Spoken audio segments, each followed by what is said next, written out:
let's go around on this final question here. How do you think readers and writers are going to remember Alice Munro? Chanel, start us off. I think because her books transcend time, and I think they transcend generations.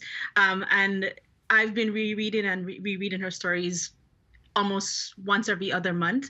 I think just because there's so much that you can get from her stories with every reading, readers will find themselves going back to Alice Munro stories over and over again, no matter what age they are. I think Heather mentioned reading her when she was younger and now reading her as she's a bit older. It's the same thing with me. I'm going to be reading her until I'm 100 years old. Hopefully I live to be that old. But yeah, I think just very reading. Yeah. Heather, how about to you? Oh yeah, as Maggie was saying before, that there's so many things we still have to talk about Alice Munro, because her humor and sexuality, which are two things women are not supposed to have, and Alice Munro had them, in just such a wonderful enormity. And I think she will be recognized all over the world. Everywhere I travel, whenever I mention that I'm from Canada, one of the first things I hear is that, oh, you're from Alice Munro's country. So she's just, she's out there and she's synonymous, and she helps all Canadian writers find a platform and ways to be recognized on the world stage. Menaka. When I was in Wingham for the Alice Munro Festival of the Short Story, this is where Alice is from, and in the downtown strip, there's all these little shops like you would expect in a Southern Ontario small town. But for the festival, everyone had put papers on the windows with their favorite quotes or different quotes from the books.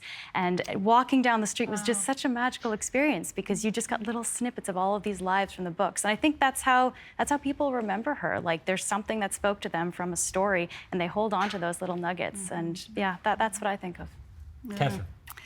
I think that Alice Munro belongs to the world now, but we have to remember as Canadians that we grew Alice Munro. We, Canadian money paid for those first short stories that were broadcast on CBC Anthology, and even in magazines like Chatelaine. There was a broad Canadian public that bought into this kind of nascent feeling of, this is what we're like right inside our country. This is what we do privately at our dinner tables and in our family and so on. And I think that we need to keep that sense as we become global and all the rest, but that sense that there is something really a core Canadian essence in these stories. Last word to Maggie Redekop. Yes, I'm going to be rereading her. She'll be remembered because she will be reread. Not everybody invites rereading, but Alice Munro does. Every time you read her, you see more. Because you see different things, because you are different. And I think that with that, people will remember her incredible compassion. She's a Beckett. She's like a Beckett or a Shakespeare. She's not like one of those writers who's got their sharpness there, but it's her. Every character, those nasty little girls, the plot, that murder another girl. It's Shakespearean. She's got an understanding of every character she writes about. She lets herself into those characters. It's the breadth and the depth of that. No, but she'll be remembered as.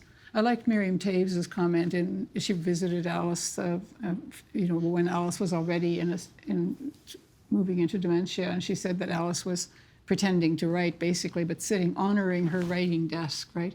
Always there. She endured to the end, writing stories and telling stories for us, and I think we just love her so much. Beautiful. And we will miss her. The Agenda with Steve Paikin is made possible through generous philanthropic contributions from viewers like you. Thank you for supporting TVO's journalism.